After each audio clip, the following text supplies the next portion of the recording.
é uma vida individual. A vida cristã em si é uma vida coletiva, sabe? A vida cristã em si é uma vida coletiva. Mas o que nós escolhemos fazer nessa vida cristã, isso é totalmente individual. Eu não posso escolher por nenhum de vocês nessa caminhada, nesse caminho proposto por Deus, por Jesus para nós, por Deus que é Jesus. Então eu não posso escolher por vocês, eu não posso fazer as suas escolhas. Eu posso orientar, eu posso pregar como eu me sinto chamado para isso, né, de estar compartilhando com os irmãos, de estar à frente desse ministério compartilhando, o que não impede que nenhum de vocês também compartilhe, porque a palavra de Deus é para ser compartilhada mesmo, dividida, né, não é para ser monopolizada por ninguém. Mas nessa caminhada, nessas orientações da vida, eu posso compartilhar a palavra, eu posso dar uma instrução que serve primeiramente para mim e depois para vocês. Mas escolher por vocês eu não posso, como vocês também jamais poderão escolher por mim. Então cada um terá a sua escolha, cada um terá o seu direcionamento, cada um fará as suas escolhas que trarão as consequências, que trarão as bênçãos, né, cara? Ou as consequências ruins dessas mesmas escolhas. E esse Senhor trouxe uma resposta muito legal. Ele disse que o que ele teme ao chegar perante Deus naquele dia, né, naquele grande dia, não é que Deus pergunte para ele porque ele não viveu como Moisés, como Abraão, como Paulo, como Pedro, né, cara, como Elias e tantos outros grandes homens de Deus, mas ele teme que Deus pergunte porque ele não viveu como ele mesmo, a vida que ele deveria ter vivido. Porque o que importa para Deus é que nós tenhamos vivido, o que vai importar para Deus naquele dia, que nós tenhamos vivido a vida que era para nós vivermos. Porque Deus tem um caminho de vida para todos nós, e trilhar por esse caminho de vida cabe a cada um de nós. E essa vida que Deus tem para nós é uma vida que, por exemplo, o profeta Isaías, ele chama de um caminho de santidade que Deus tem colocado diante de nós. No capítulo 35 de Isaías fala sobre isso, um caminho de santidade. E diz que o justo trilhará por esse caminho, nem o louco o errará.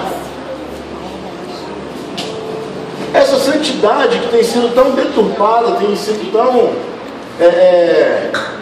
mal interpretada, onde as pessoas pensam que elas precisam serem perfeitas para serem santas,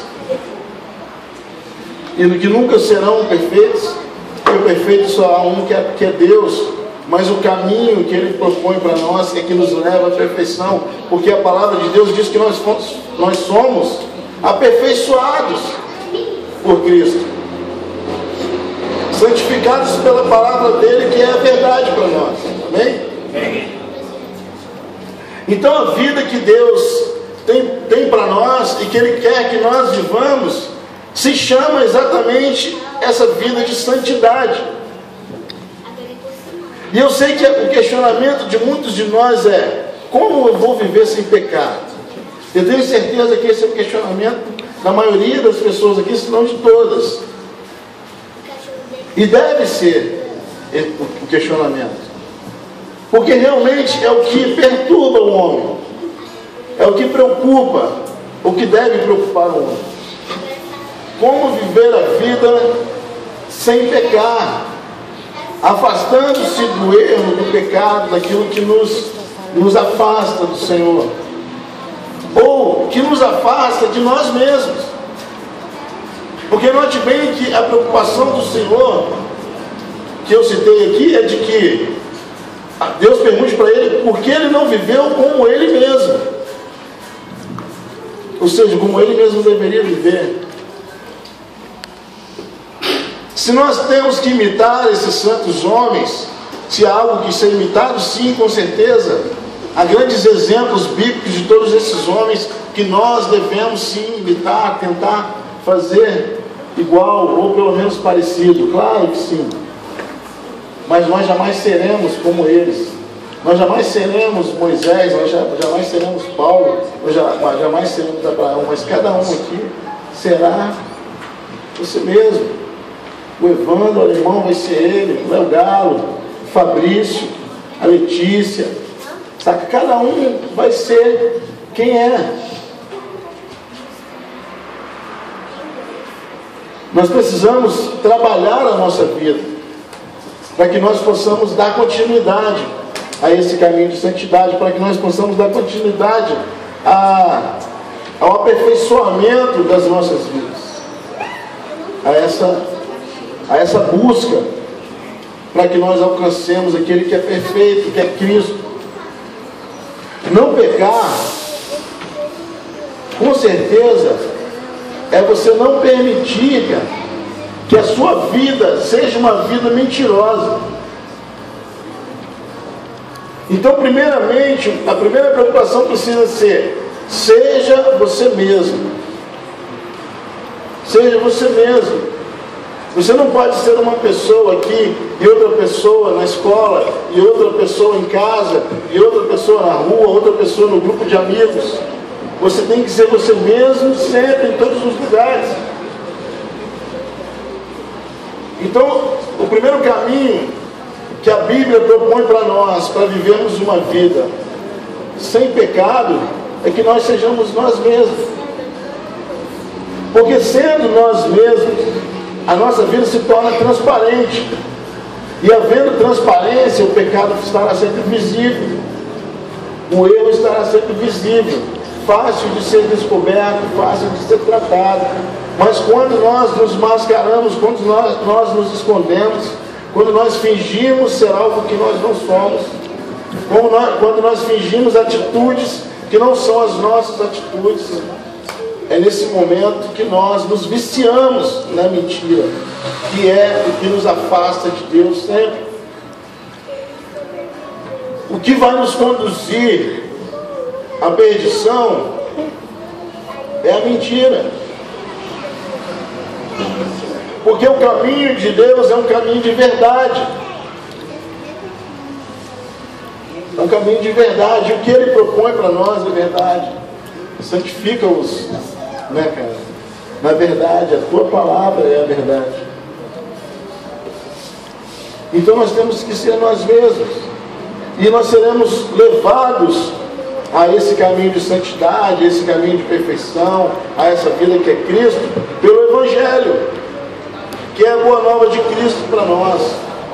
Então nós temos que nos enchermos do Evangelho de Deus, da boa nova de Cristo, que é a graça, que é o amor perfeito de Deus, que nos encontrou no momento que nós estávamos totalmente perdidos, desorientados, sem saber para onde iríamos, e nós fomos alcançados por esse amor, por essa graça, por essa misericórdia infinita de Deus.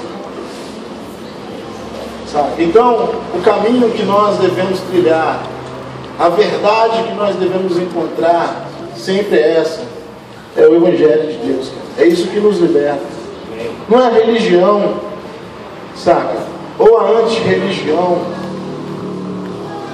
Não é estar dentro ou fora de uma religião. Não é a sabedoria deste mundo, saca? A vã filosofia deste mundo, não é isso. Porque isso não liberta a alma, não encontra o nosso interior. E não responde às perguntas mais profundas da nossa alma. Porque o caminho de paz é o direcionamento que o Evangelho de Deus dá para nós. O Evangelho de Cristo. Sabe? E é isso que nós precisamos encontrar. É nisso que nós precisamos nos encontrar. E é isso que mostra para nós quem nós verdadeiramente somos. Sabe? E vai nos encaminhando, vai nos aperfeiçoando, vai nos amoldando, vai nos levando para próximo de Deus.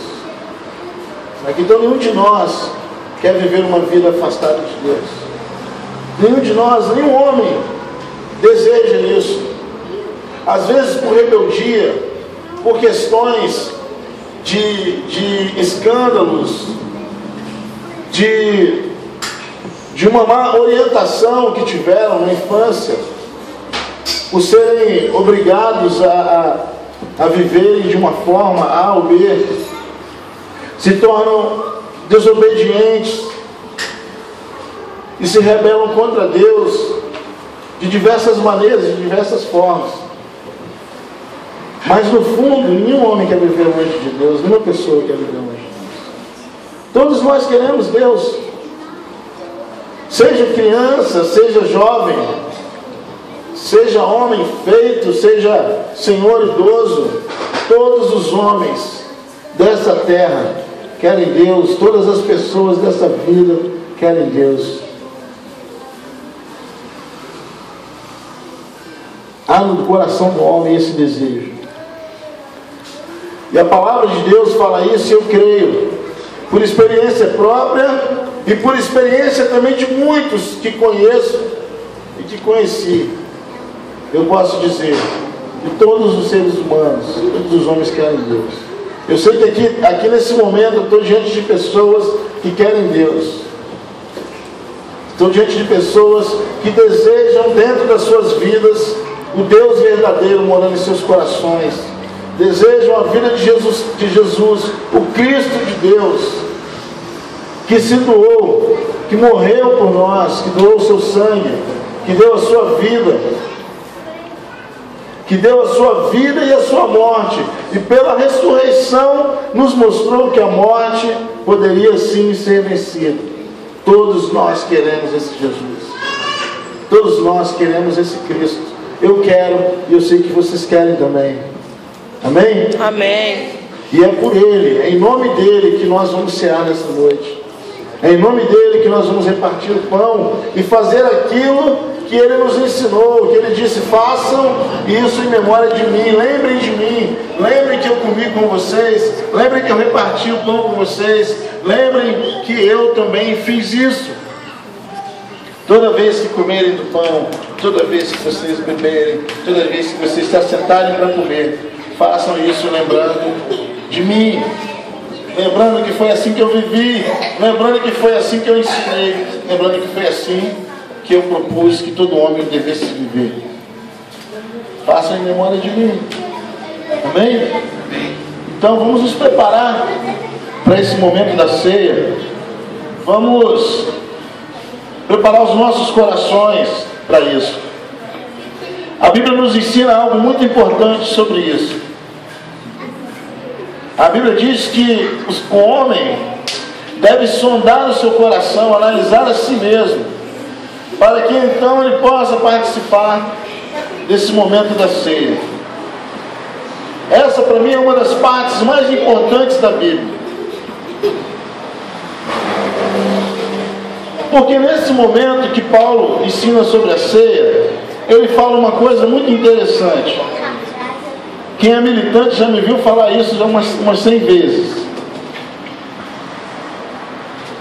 Paulo diz assim: quando vocês se reúnem, não é para a ceia que vocês se reúnem, porque uns comem demais e outros não comem nada.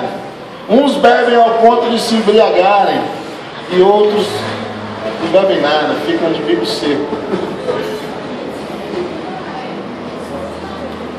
E ele fala assim que havia no meio daquele povo ingresias demais, tretas, problemas. Aí ele fala assim: é claro que nós sabemos que é saudável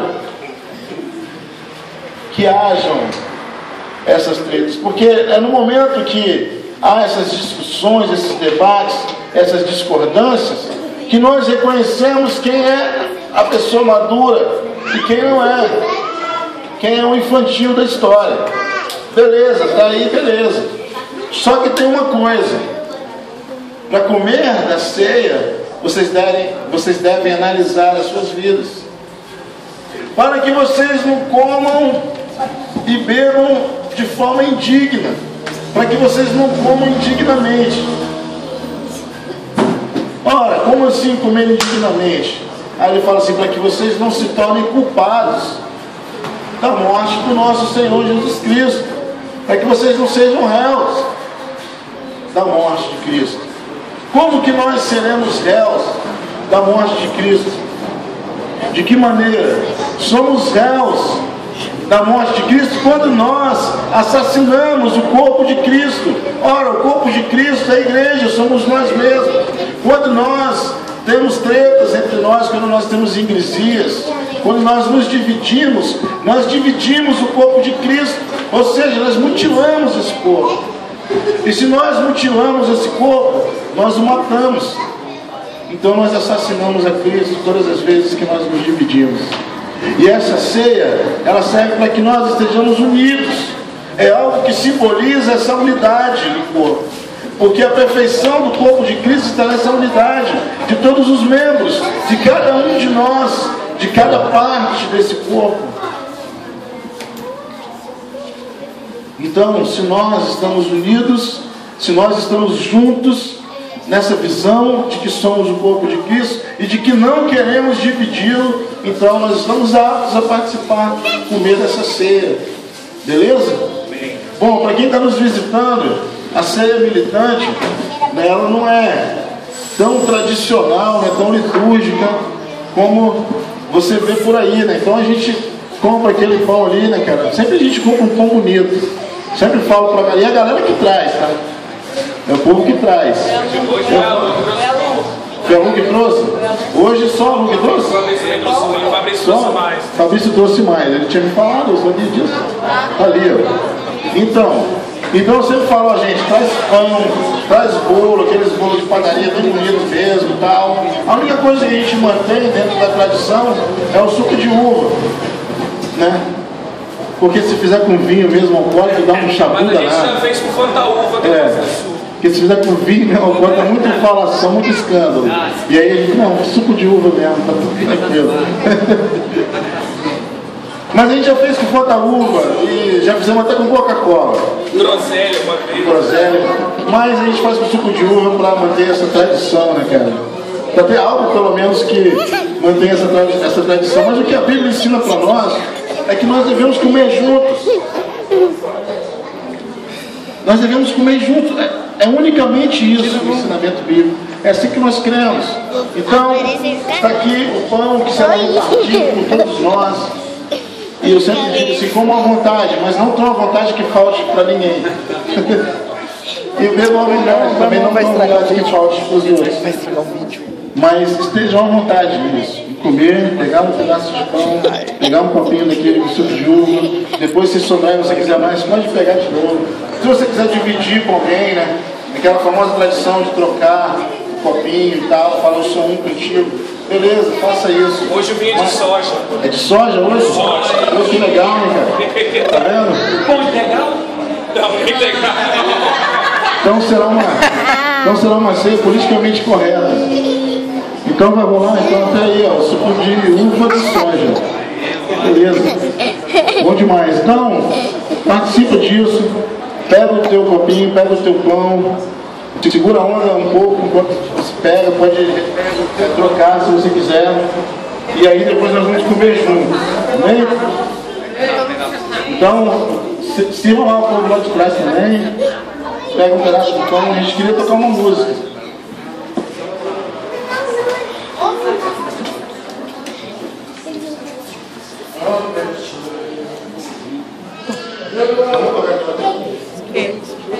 Quero não. Dá um japinha aí. Sai daí.